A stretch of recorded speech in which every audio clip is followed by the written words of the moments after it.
ரிப்போர்ட்ல நீதிபதிகள் என்ன சொன்னாங்க, இந்த ட்ரான்ஸ்ஃபர் ஆஃப் இன்வெஸ்டிகேஷனுக்கு எங்களுக்கு பவர் இருக்கு, இருந்தாலும் செபி இந்த தடவை சரியா இன்வெஸ்டிகேஷன் பண்ணலன்னு சொல்றதுக்கு எங்களுக்கு போதுமான ஆதாரங்கள் இல்லை. ஆகவே செபி இன்வெஸ்டிகேஷன் பண்ணட்டும் அப்படின்னு சொல்லி கேஸை க்ளோஸ் பண்ணிட்டாங்க. ஒரு நீங்க கோர்ட்ல, நான் வழக்கறிஞர், இப்போ நான் ஒரு நீதிபதி முன்னாடி கேஸ் நடத்துறேன்னு வச்சுக்கோங்க, என்னோட எதிரி அவரோட நண்பராக இருந்தா அப்போ நான் அந்த நீதிபதி எனக்கு நியாயம் வழங்குவார்னு எப்படி நான் நினைப்பேன். அதே தான் இந்த கேஸ்ல நடக்குது. திருமதி மாதவி புட்ச் தான் first person who is from that world. அவங்களுக்கும் அதானிக்கும் தொடர்பு இருக்கிறது, அதானியோட கம்பெனிக்கும் அவங்களுக்கும் தொடர்பு இருக்கிறது. அவங்களுடைய ஆஃப் ஷோர் ஃபண்ட்ஸில் இவங்க இன்வெஸ்ட்மெண்ட் பண்ணியிருக்காங்க. இவங்களுக்கு 2 கன்சல்டன்சி ஃபர்ம்ஸ் இருக்கு, ஒன்று சிங்கப்பூரில், ஒன்று இந்தியாவில். அந்த சிங்கப்பூர் ஃபர்ம்ஸ்க்கும் இந்தியா ஃபர்ம்ஸ்க்கும் அதானி என்டர்பிரைசஸ்க்கும் தொடர்பு இருக்கிறது. இப்படியெல்லாம் அந்த ஹிண்டன்பர்க் ரிப்போர்ட்ல சொல்றாங்க. Indian school of social sciences நடத்தும் இந்த கருத்தரங்கத்திற்கு வந்துள்ள அனைவருக்கும் மாலை வணக்கம். இன்று இந்த கருத்தரங்கத்தில் விவாதிக்க போற அல்லது பேச போகிற ஒரு பொருள் சாதாரண மக்களுக்கு எப்படி அவர்களை பாதிக்கும். சாதாரணமாக இது ஏதோ ஒரு பொருளாதார கொள்கை சம்பந்தப்பட்டது, இது ஏதோ பங்கு சந்தையில் பெரிய முதலாளிகள் பணம் போட்டு அவர்கள் அதனால லாபம் ஈட்டுவார்கள், அதுக்கும் நமக்கும் சம்பந்தம் இல்லை, சாதாரண மக்களுக்கும் இதுக்கும் இந்த மாதிரி ஒரு பிரச்சனைக்கும் சம்பந்தம் இல்லை அப்படின்னு பொதுவாக மக்கள் நினைத்து கொண்டு இருக்கிறார்கள். ஆனா இன்று ஒரு பேங்கிங் சர்வீசஸ் எல்லாம் அதாவது நேஷனலைஸ் பேங்க்ஸ் எல்லாமே அவர்களுடைய ஆப்ரேஷன்ஸை குறைத்து கொண்டு இருக்கிறார்கள். பேங்க்ல உங்களுக்கு இன்ட்ரெஸ்ட் எல்லாம் கம்மியாகி கொண்டு இருக்கிறது, போஸ்ட் ஆஃபீஸ் சர்வீசஸ்லாம் கம்மியாகி கொண்டு இருக்கிறது, சிறு சேவிங்ஸ் எல்லாமே பழைய மாதிரி ஸ்கீம்ஸ் எல்லாம் இல்லை. அப்போ சாதாரண மக்கள் கூட இந்த பங்கு சந்தையில் இன்வெஸ்ட்மெண்ட் பண்ணி கொஞ்சம் அதிகமாக இன்ட்ரெஸ்ட் நமக்கு கிடைக்குமா அப்படிங்கிற ஒரு போக்கில் தான் இன்னைக்கு எல்லா இளைஞர்கள் பர்டிகுலர்லி இருக்காங்க.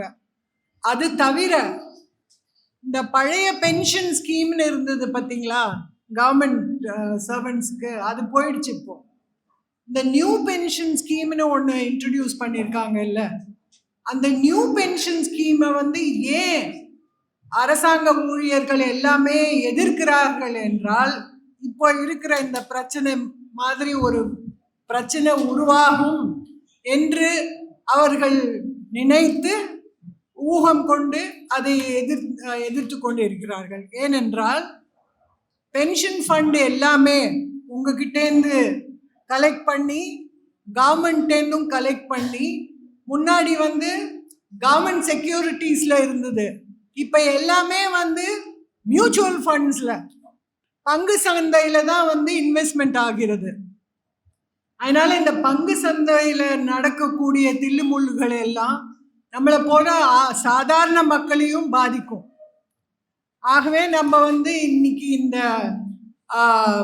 கருத்து, அதாவது ஹிண்டன்பர்க் அறிக்கை, அதானி குழுமம், செபி, இதை பற்றி விவாதித்து நம்மளுடைய டிமாண்ட் என்னன்னா, தேவை ஒரு சுயேட்சையான விசாரணை, ஒரு independent probe into this nexus of Adani Group and the SEBI chairman. And let us remember that all the opposition parties have also been accusing, both inside and outside the parliament, that this Adani Group has got enormous clout and is a close friend of the Prime Minister of India today. Therefore, he enjoys enormous protection, patronage at the hands of the government and at the hands of SEBI chief is what has emerged now. இப்போ இந்த Hindenburg report என்பது ஒரு வருஷம் முன்னால Hindenburg report number 1 வந்தது. அதுல இந்த Adani enterprises, இந்த அதானி குரூப் வந்து பங்கு சந்தையில பண்ண பல மோசடிகள், தில்லுமுள்ளுகள், ரெகுலேஷன்ஸை எப்படி வந்து அவங்க சப்வர்ட் பண்ணி அவங்களுடைய இன்வெஸ்ட்மெண்ட்ஸ்லாம் இருந்தது. ஆஃப் ஷோர் ஃபண்ட்ஸ், அதாவது இந்தியாவில் இன்வெஸ்ட் பண்ணாமல் வெளியில் இன்வெஸ்ட் பண்ணி டேக்ஸ் பெனிஃபிட்ஸ்லாம் என்ஜாய் பண்ணி அந்த பணத்தையே திருப்பி நம்மளோட நாட்டில் வந்து ரொட்டேட் பண்ணுறது, இதெல்லாம் பற்றி ஒரு பெரிய ரிப்போர்ட் கொடுத்துருந்தாரு. அந்த ரிப்போர்ட்டை பற்றி இன்வெஸ்டிகேஷன் பண்ணணும், செபி மூலமாக இன்வெஸ்டிகேஷன் பண்ணணும். ஆனால் செபி வந்து இன்வெஸ்டிகேஷன் பண்ணவே இல்லை. அவர்கள் வந்து எப்படி ரெகுலேஷன்ஸ் அண்ட் சட்டங்களை வந்து லூப் ஹோல்ஸ் கண்டுபிடிச்சி எப்படி அதை வயலேட் பண்ணி அவர்கள் பங்கு சந்தையில் வந்து அவங்களுடைய இன்வெஸ்ட்மெண்ட்ஸ்லாம் இருக்குது, கம்பெனி ஷேர் ஹோல்டிங்ஸ்லாம் இருக்குது அப்படின்னு சொல்லி ஒரு இன்வெஸ்டிகேஷனே இல்லை அப்படின்னு டிமாண்ட்ஸ் எழுந்தது. அப்போ சில பேர் வந்து சுப்ரீம் கோர்ட்டில் வந்து கேஸ் தாக்கல் பண்ணாங்க. சொன்னாங்க இந்த செபி மூலமாக ஒரு இன்வெஸ்டிகேஷனும் நடக்கலை, ஆகவே ஒரு இண்டிபெண்ட் ப்ரோப் தேவை அப்படின்னு சொல்லிட்டு சுப்ரீம் கோர்ட்டில் கேஸ் தாக்கல் பண்ணாங்க. அப்போ சுப்ரீம் கோர்ட் வந்து ஒரு சீரீஸ் ஆஃப் உத்தரவுகள் கொடுத்தது. முதல்ல வந்து 2023 ஒரு உத்தரவு போட்டாங்க. அதில் என்ன சொன்னாங்க, we form a committee, it is necessary to strengthen the regulatory framework. So the committee should give recommendations after investigating whether there has been a regulatory failure. SEBI மூலமாக regulatory failure இருந்ததா in dealing with the alleged contravention of laws pertaining to the security market in relation to Adani Group. Adani Group மூலமாக இந்த சட்ட வயலேஷன்ஸ்லாம் இருந்ததை பற்றி SEBI மூலமாக ப்ராப்பராக investigation நடந்ததா நடக்கலையா அப்படின்னு சொல்லி இந்த எக்ஸ்பர்ட் குரூப் விசாரித்து எங்களுக்கு ரிப்போர்ட் கொடுக்கணும்னு சொன்னாங்க. ஆனால் இன்வெஸ்டிகேஷன்லாம் நடந்து 2024 திருப்பி கோர்ட்டில் வந்தபோது என்ன சொன்னாங்க, இந்த கமிட்டியும் ரிப்போர்ட் கொடுக்கணும், செபியும் ரிப்போர்ட் கொடுக்கணும்னு சொன்னாங்க. செபி வந்து ஒரு ரிப்போர்ட் கொடுத்தது. நாங்கள் 24 இன்வெஸ்டிகேஷன் ஆரம்பித்தோம் அதானி குரூப்புக்கு அகேன்ஸ்டா. அதில் 22 இன்வெஸ்டிகேஷன் முடிஞ்சு போச்சு, இன்னும் 2 இன்வெஸ்டிகேஷன் பெண்டிங்காக தான் இருக்குது. என்ன அந்த இன்வெஸ்டிகேஷனோட ரிசல்ட்டுன்னு இது வரைக்கும் சொன்னதில்லை. ஆனால் இதுதான் சொல்லியிருக்காங்க, இன்வெஸ்டிகேஷன் நடந்து முடிஞ்சிடுச்சு, 2 இன்வெஸ்டிகேஷன் பாக்கி. அதில் அந்த ரிட் பெடிஷனில் ஒரு ப்ரேயர் என்ன கேட்டாங்க, செபி மூலமாக இன்வெஸ்டிகேஷன் நடக்கக்கூடாது, ஏன்னா செபி வந்து இவ்வளோ நாள் பேசாமல் இருந்தாங்க. சுப்ரீம் கோர்ட்டில் நீதிபதிகள் என்ன சொன்னாங்க, இந்த ட்ரான்ஸ்ஃபர் ஆஃப் இன்வெஸ்டிகேஷனுக்கு எங்களுக்கு பவர் இருக்கு, இருந்தாலும் செபி வந்து இந்த தடவை சரியாக இன்வெஸ்டிகேஷன் பண்ணலைன்னு சொல்கிறதுக்கு எங்களுக்கு போதுமான ஆதாரங்கள் இல்லை, ஆகவே செபி வந்து இன்வெஸ்டிகேஷன் பண்ணட்டும் அப்படின்னு சொல்லி கேஸை க்ளோஸ் பண்ணிட்டாங்க. இப்போ பிரச்சனை என்னன்னா, 2வது ஹிண்டன்பர்க் ரிப்போர்ட் வந்திருக்கு. இந்த ஹிண்டன்பர்க் வந்து ஒரு ஷார்ட் செல்லர், அவர் வந்து அவரோட பர்சனல் இன்ட்ரெஸ்ட்னால அதானி குரூப்பை டார்கெட் பண்றாரு. அதெல்லாம் அவங்களுக்குள்ள சண்டை நடக்கட்டும், நமக்கும் அதுக்கும் சம்மந்தம் கிடையாது. நம்ம என்ன பார்க்கணும்னா, பப்ளிக் இன்ட்ரெஸ்டை எப்படி ப்ரொடெக்ட் பண்றாங்க இந்த செபி, அதுதான் நம்மளுடைய concern. As an ordinary person, how is SEBI functioning? Now, SEBI என்பது இந்த மார்க்கெட் இன்வெஸ்டர்ஸ்க்கு பங்கு சந்தை மார்க்கெட்டை ரெகுலேட் பண்ற ஒரு மொனாபுலி அத்தாரிட்டி நம்மளுடைய கண்ட்ரியில். Only authority. இப்போ சிபிஐங்கிற மாதிரி, எலெக்ஷன் கமிஷன்ங்கிற மாதிரி, யூபிஎஸ்சிங்கிற மாதிரி இந்த மார்க்கெட் பங்கு சந்தையை ரெகுலேட் பண்ற only authority in our country is SEBI. It has got enormous powers. அப்போ அந்த செபியில வந்து யாரு, it is governed by a board of governance and headed by a chairperson. அப்போ அந்த சேர்பர்சன் வந்து அண்ட் த மெம்பர்ஸ் அவங்களுடைய இன்டெகிரிட்டி, அவங்களுடைய நாணயம் கொஞ்சம் கூட வந்து களங்கமே இல்லாம இருக்கணும், சந்தேகத்துக்கே உட்படக்கூடாம அவங்க நடந்துக்கணும். இதுதான் வந்து முக்கிய ஆதாரம் இன் எனி இன்ஸ்டிடியூஷன். இப்போ வந்து ஒரு நீங்க கோர்ட்ல, நான் வழக்கறிஞர், இப்போ நான் ஒரு நீதிபதி முன்னாடி கேஸ் நடத்துறேன்னு வச்சுக்கோங்க, என்னோட எதிரி வந்து அவரோட நண்பரா இருந்தா அப்ப நான் அந்த நீதிபதி எனக்கு நியாயம் வழங்குவார்னு எப்படி நான் நினைப்பேன்? அதே தான் இந்த கேஸ்ல நடக்குது. இந்த மாதவி புச்சுங்கிறவங்க 2017 செபி மெம்பரா ஆகிறாங்க. அதுக்கப்புறம் சேர்பர்சனாகவும் நியமிக்கப்படுகிறார்கள். இது வரைக்கும் கன்வென்ஷன் என்னன்னா, no chairperson so far has been appointed who is from the corporate world. அதாவது கார்பரேட் வேர்ல்டுல பங்கு சந்தையில உங்களுக்கு ஒரு இன்ட்ரெஸ்ட் இருக்கிற ஒரு ஆளை, பிசினஸ் பண்ணி கொண்டு இருக்கிற ஒரு ஆளை செபியோட சேர்மனாக இதுவரைக்கும் அப்பாயிண்ட் பண்ணதில்லை. திருமதி மாதவி புச் தான் first person who is from that world. அவங்களுக்கும் அதானிக்கும் தொடர்பு இருக்கிறது, அதானியோட கம்பெனிக்கும் அவங்களுக்கும் தொடர்பு இருக்கிறது. அவங்களுடைய ஆஃப் ஷோர் ஃபண்ட்ஸ்ல இவங்க இன்வெஸ்ட்மெண்ட் பண்ணியிருக்காங்க. இவங்களுக்கு 2 கன்சல்டன்சி ஃபர்ம்ஸ் இருக்கு, ஒன்னு சிங்கப்பூர்ல ஒன்னு இந்தியால. அந்த சிங்கப்பூர் ஃபர்ம்ஸ்க்கும் இந்தியா ஃபர்ம்ஸ்க்கும் அதானி என்டர்பிரைசஸ்க்கும் தொடர்பு இருக்கிறது. இப்படி எல்லாம் வந்து அந்த ஹிண்டன்பர்க் ரிப்போர்ட்ல சொல்றாங்க. அதுக்கு பதில் யார் கொடுக்கணும்? ஏன்னா இந்த மாதவி புச்சை அப்பாயிண்ட் பண்ணது கவர்மெண்ட்.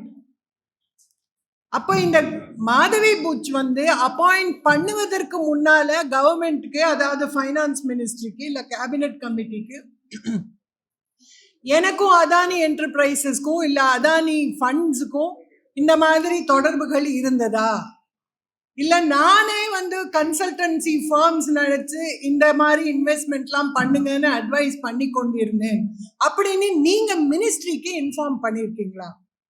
நீங்க கவர்மெண்ட்க்கு இன்ஃபார்ம் பண்ணிருக்கீங்களா? ஏனென்றால் இந்த மெம்பர்ஸ் அண்ட் சேர்பர்சனோட நடத்தைய கட்டுப்படுத்துறதுக்கு ஒரு code on conflict of interest of members of the போர்டுன்னு ஒரு கோடு இருக்கிறது. அந்த கோட்ல என்ன சொல்றாங்க? the member shall not hold any office of profit. அதாவது கவர்மெண்ட்ல வேற ஏதாவது நீங்க வேலை பார்க்க கூடாது. இன்னொன்னு என்ன சொல்றாங்க? shall not engage in any other professional activity which entails receipt of salary or professional fees. Hindenburg report என்ன சொல்றாங்க? அவங்க கன்சல்டன்சி ஃபர்ம் மூலமாக ப்ரொஃபஷனல் ஃபீஸ், அதாவது பல கோடி டாலர்ஸ் அவங்க போன வருஷம் வரைக்கும் ஏர்ன் பண்ணியிருக்காங்க அந்த கன்சல்டன்சி ஃபர்ம்ஸ். அந்த consultancy firms investment firms. So இந்த செபி எதை கண்ட்ரோல் பண்ணுதோ அந்த வேலையை பார்க்குறாங்க அந்த கன்சல்டன்சி மூலமாக. அப்ப நமக்கு சாதாரண மக்களுக்கு எப்படி வந்து இந்த சேர்மன் வந்து நாணயமா நடந்துக்கிறாங்க, இவங்க வந்து அதானி மேல இருக்க குற்றச்சாட்டை வந்து ஒரு பாரபட்சம் இல்லாம இம்பார்ஷியலாக அவங்க இன்வெஸ்டிகேஷன் பண்ணுவாங்க. ஏன்னா அதானி என்டர்பிரைசஸ்ல அதானி ஃபண்ட்ஸ்ல உங்களுக்கு இன்ட்ரெஸ்ட் இருக்கும்போது நீங்க எப்படி வந்து நீங்க இண்டிபெண்டாக வித் இன்டெகிரிட்டி வித் ப்ரோபிட்டி நீங்களே எப்படி இன்வெஸ்டிகேட் பண்ணுவீங்கிறது ஒரு நாணயமான கேள்வி சாதாரண மக்கள் மத்தியில எழுகிறது. இப்போ சில பேர் அவங்க உடனே மாதவி புச்சு ஒரு ரிப்ளை கொடுத்துருக்காங்க, நான் ஒரு தப்பும் பண்ணலை, நான் இந்த மாதிரி என்னோட டீலிங்ஸ் எல்லாம் இருந்ததுன்னு சொல்லிட்டு நான் செபி போர்டுக்கு இன்ஃபார்ம் பண்ணிட்டேன் அப்பப்போ அப்படின்னு சொல்றாங்க. கேள்வி என்னன்னா, சுப்ரீம் கோர்ட்ல கேஸ் நடந்த போது சுப்ரீம் கோர்ட்ல மெயின் கொஸ்டின் என்னன்னா, செபி ஒழுங்காக இன்வெஸ்டிகேஷன் பண்ணுச்சா இல்லையா அப்படின்னு கேள்வி. அப்ப சுப்ரீம் கோர்ட் நீதிபதிகள் அந்த கேஸை என்னன்னு சொல்லி க்ளோஸ் பண்றாங்க, இல்ல செபி பேர்ல எங்களுக்கு ஃபுல் நம்பிக்கை இருக்கு, அவங்க சரியாக இன்வெஸ்டிகேஷன் பண்ணிட்டு இருக்காங்கன்னு சொன்னாங்க. ஆனால் நீதிபதி முன்னால நீங்க சொன்னீங்களா, எனக்கும் அதானி என்டர்பிரைசஸ்க்கும் அந்த அதானி குரூப்புக்கும் தொடர்பு இருந்தது, அந்த ஃபண்ட்ஸுக்கும் எனக்கும் இன்வெஸ்ட்மெண்ட்ஸ்ல தொடர்பு இருந்தது, அவங்க எனக்கு பரிச்சயம், என்னுடைய நண்பர்கள் அப்படின்னு நீங்க சொன்னீங்களா? நீதிபதிகள்கிட்ட நீங்க சொல்லியிருக்கணுமா வேண்டாமா? நீதிபதி உங்களை இன்வெஸ்டிகேட் பண்ணுன்னு சொல்லும்போது கோர்ட்ல நீங்க சொல்லியிருக்கணுமா வேண்டாமா? அது சொல்லலை. உங்களுடைய அப்பாயிண்டிங் அத்தாரிட்டி கவர்மெண்ட்டுக்கு நீங்க இன்ஃபார்ம் பண்ணீங்களா? பண்ணேன்னு இது வரைக்கும் அவங்க ஸ்டேட்மெண்ட் சொல்லலை. ஃபைனான்ஸ் மினிஸ்ட்ரியும் இது வரைக்கும் சொல்லலை. இல்லை அவங்க எங்ககிட்ட எல்லாத்தையும் சொன்னாங்க, இருந்தாலும் நாங்கள் விசாரிச்சுட்டு தான் இவங்களை அப்பாயிண்ட் பண்ணோன்னு இது வரைக்கும் கவர்மெண்ட் மூலமாக ஒரு ஸ்டேட்மெண்ட்டும் வரல. So the question very clearly arises of whether Srimati Madhavi Butch is biased. Now bias அப்படின்னா சட்டத்துல வந்து நீங்க ப்ரூவ் பண்ணணுங்கிற அவசியம் இல்லை. இந்த மாதிரி ஒரு நடவடிக்கையில நீங்க வந்து பயஸ்டா இருக்கிறதுக்கு வாய்ப்பு இருக்கா? ஏன்னா you are the head of the institution. அப்போ இந்த மாதிரி ஒரு பாசிபிலிட்டி ஆஃப் இம்பார்ஷியாலிட்டி இல்லை அப்படின்னு ஒரு possible apprehension, reasonable apprehension in the common man's mind, அது எழுமா எழாதா? என்னோட நண்பரை நான் வந்து இன்வெஸ்டிகேட் பண்ணணும்னு சொன்னா நானே பண்றேன்னா நீங்க நம்புவீங்களா? அதான் சிம்பிள் கொஸ்டின். இப்போ சுப்ரீம் கோர்ட் என்ன சொல்றாங்க, இதே மாதிரி BCCI board of control of cricket of India அவங்க என்ன சொன்னாங்க, நானே தான் சேர்மன். திரு ஸ்ரீனிவாசன் இங்க இருந்தாரு, அவர் சொன்னாரு நானே தான் பிசிசிஐ சேர்மன், ஆனா நானே வந்து கமர்ஷியலாக ஐபிஎல் நடத்துவேன் அப்படின்னு சொன்னாரு. அப்ப பிசிசிஐயோட கடமை என்ன? கிரிக்கெட் கண்ட்ரோல்ல, கிரிக்கெட் நடத்துவதில் ஒரு தகுடு தத்தமும் நடக்கக்கூடாது, ஒரு ஊழலும் நடக்கக்கூடாது என்பது அவருடைய கடமை. ஆனால் அவரே வந்து ஒரு கமர்ஷியலாக ஐபிஎல் நடத்தினா அப்ப ஊழல் நடக்குமா நடக்காதா? சுப்ரீம் கோர்ட்ல சொன்னாங்க இதை நாங்க ஏத்துக்க மாட்டோம். நீங்க வந்து ஊழல் பண்ணீங்கன்னு நீங்க ப்ரூவ் பண்ண வேண்டாம், நான் ஊழல் பண்ணலன்னு நீங்க நிரூபிக்கவும் வேண்டாம். ஏன்னா institution is higher than the individual. அப்ப அவங்க சொல்றாங்க சுப்ரீம் கோர்ட்ல, an act of balancing between public interest and private interest must be made. Thus, institution as also public interest must be uppermost in the mind of the court. When such factors are to be taken into consideration, the court may not insist upon proof. ஏன்னா இவங்க மாதவி பூச்சா அவங்க ரிப்ளைல சொல்றாங்க யாருமே prove பண்ணல, நாங்க ஹிண்டன்பர்க்கு notice அனுப்புறோம், எப்படி நீங்க சொல்றீங்கன்னு சொல்லிட்டு இப்படிலாம் அவங்க பதில் சொல்லிட்டு இருக்காங்க. The court must bear in mind the limitations in arriving at a finding in regard to lack of integrity against the person concerned.